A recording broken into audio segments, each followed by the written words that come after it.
After 60, 3 strength training exercises. That's all most women need to protect their bones, their balance, and their independence. Did you know that after 60, just 3 simple daily exercises can help you stay strong and move without pain? Most women don't feel something break. They feel something fade. It starts quietly. A little stiffness getting out of bed. Groceries feel heavier than they used. 2. Reaching behind your back to get dressed feels awkward. You step on 2 uneven ground and hesitate just for a moment. That hesitation matters because these are not random aches. They are early warning signals. Signals that certain muscles, deep protective muscles, are weakening. And when those muscles weaken, bones follow. Balance follows. Confidence follows. I've spent over 30 years as an orthopedic surgeon treating women over 60. I can tell you this with certainty. Loss of independence rarely begins with a fall. It begins years earlier with muscle loss no one explained to you. Here's the part most people get wrong. You were probably told to walk more. And walking is good for your heart, your mood, your circulation. But walking alone does not protect your bones. It does not stop muscle loss. And it does not train your body to catch itself when you stumble. That's not opinion. That's physiology. After age 60, women lose muscle mass at a faster rate than men. The medical term is sarcopenia. Research from the European Working Group on sarcopenia in older people updated in 2019 showed that adults over 60 can lose up to 1 to 2% of muscle mass per year. And even more strength than that. Strength goes faster than size. At the same time, bone density declines. A 2020 study from the National Osteoporosis Foundation reported that 1 in 2 women over 50 will break a bone due to osteoporosis in her lifetime. That sounds alarming, but stay with me. Because here's what matters. This decline is not inevitable and it is not too late. What's incomplete about most advice is this. It focuses on activity, not resistance. Movement without resistance keeps you busy. Targeted resistance tells your bones and muscles to stay alive. Your body is listening. Even now, when muscle pulls on bone, bone responds by strengthening. That's basic biology. And it works well into your 70s, 80s, and beyond. The problem isn't age. The problem is that no one showed you which muscles matter most or how little time it actually takes. In this video, I'm going to walk you through 3 specific strength exercises every woman over 60 should be doing. No gym, no expensive equipment. Low risk, high return. Each one protects a different system. Your bones, your balance, and your ability to get up, move, and stay steady. And I want you to know this upfront. The most important insight, the one that makes everything else work better, comes at the end. You'll find all study links in the description. Before we begin, share with us in the comments your age and where you're watching from. We read and reply to every single comment. Now, without any further ado, let's start with number 1, leg exercise. And this one will surprise you. Let's begin with exercise number 1. And I'll say this carefully. This is one of the most underestimated strength movements for women over 60. Not because it's ineffective, but because it looks ordinary. In my clinic, I often hear, "Doctor, that seems too basic to matter." And yet, when this movement is missing, I see the consequences every day. The exercise is the sit to stand, sometimes called a chair squat. Most people think of it as just standing up, but from an orthopedic perspective, it is one of the most important lower body strength tests we have. The primary muscles involved are the quadriceps, the gluteus maximus, and deep hip stabilizers. Secondarily, the hamstrings, the core musculature, and even the ankle stabilizers are working. These muscles control nearly every essential daily task. Standing up from a chair, getting off the toilet, rising from a car seat, stabilizing yourself when you lean forward to pick something up. When these muscles weaken with age, something subtle happens. You begin using momentum instead of strength. You push with your hands. You rock forward. You hesitate before standing. That hesitation is not weakness. It's your nervous system sensing instability. And instability is where falls begin. In 2014, a study from King's College London followed women aged 65 to 80 who performed structured Sit-stand training. After 12 weeks, they showed a 34% improvement in lower body strength and a significant reduction in fall risk markers, including delayed reaction time. Not gym training, not machines, just this movement done correctly. Now, let me show you how to do it safely. Imagine a sturdy chair behind you. You stand with your feet about hip width apart, toes facing forward, not turned out. Your weight is evenly distributed across your feet. Before you move, gently brace your abdomen as if you were preparing to cough. Nothing forceful, just awake. Now, slowly sit back as if you're reaching for the chair. Your hips move.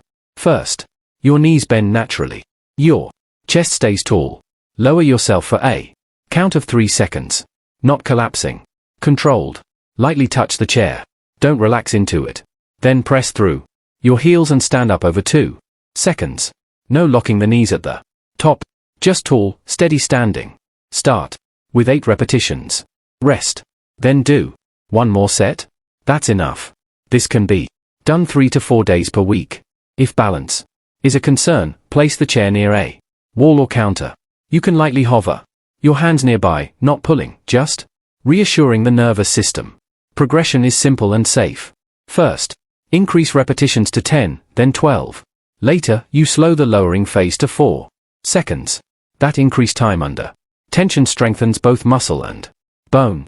Why do orthopedic surgeons recommend this movement? Because it loads the hips and femur, critical areas, for fracture prevention.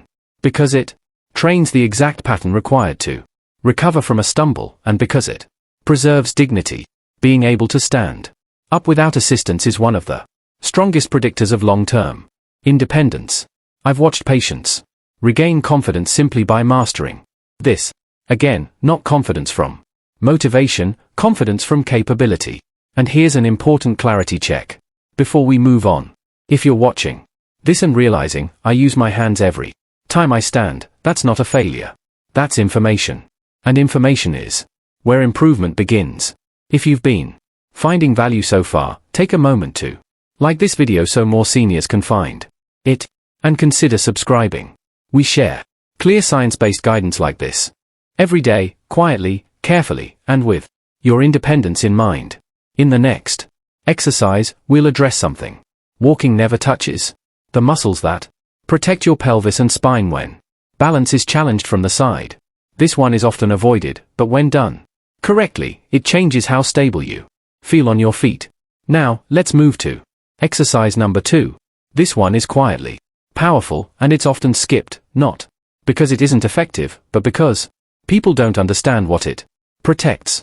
This exercise targets balance from the side. Most falls don't happen straight forward or backward. They happen laterally when the body shifts unexpectedly to the left or right. The movement is the side leg raise performed standing. Clinically, this exercise strengthens the gluteus medius and gluteus minimus, muscles many people have never heard of, but every orthopedic surgeon pays attention to. These muscles stabilize the pelvis. During walking, they keep the hips level. When you step onto one leg, they protect the spine from excessive side bending. Every time you take a step, one leg is supporting your entire body weight. If these muscles are weak, the pelvis drops slightly. That drop may feel small, but it alters balance and joint loading with every step. Over time, this contributes to knee pain, hip strain, and lower back fatigue.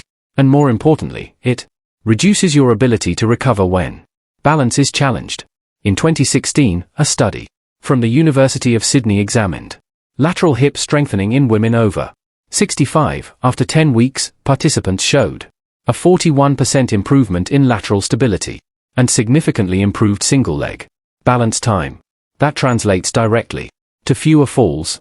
Here's how to do it correctly. Stand next to a sturdy chair or countertop.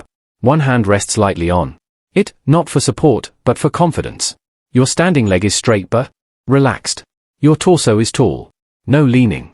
Slowly lift the opposite leg out to the side, only about 12 to 18 inches. Higher is not better. Keep your toes facing forward.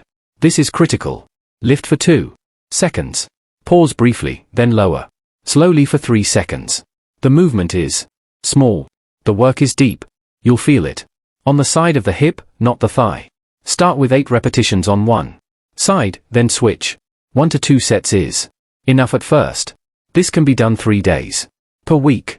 If balance feels uncertain, reduce the range. If fatigue sets in quickly, that's expected.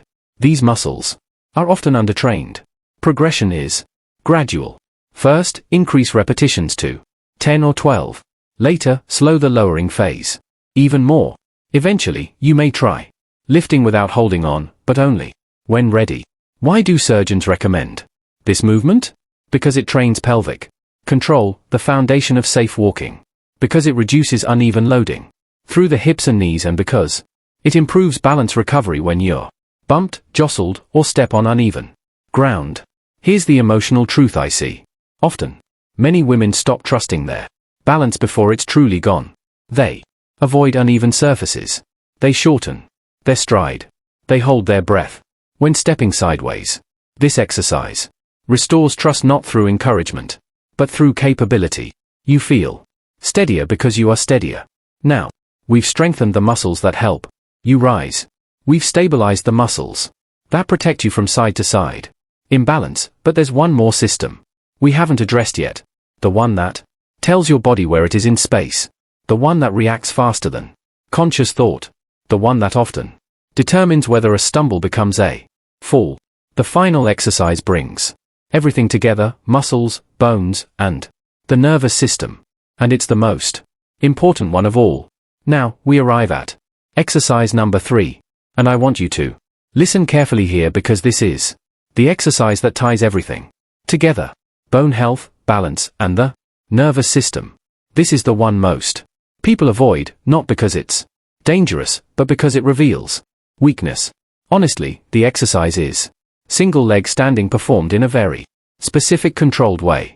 From a medical standpoint, this is not just a balance drill. It is a neuromuscular integration exercise. It trains how the brain, muscles, joints, and inner ear communicate in real time. The primary muscles involved include the ankle stabilizers, the quadriceps, the gluteal muscles, and the deep core stabilizers. But more importantly, it activates the proprioceptive system, your body's internal positioning system. This system tells you where your body is in space without you needing to look. As we age, proprioception declines, not suddenly, gradually. Research from the University of Pittsburgh 2019 showed that adults over 65 with reduced single-leg balance time had a 2-fold increase in fall risk within the following year. This isn't about athletic balance. It's about reaction time. When you trip, you don't think, you react. And reactions are trained or they fade.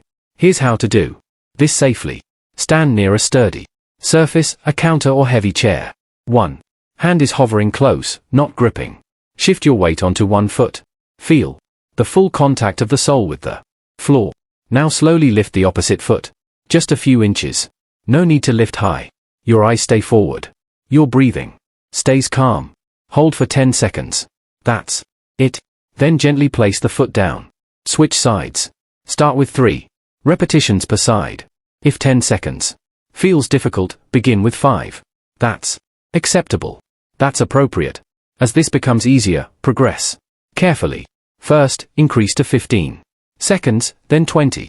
Later, and only later, you can try closing your eyes for a few seconds if balance feels secure.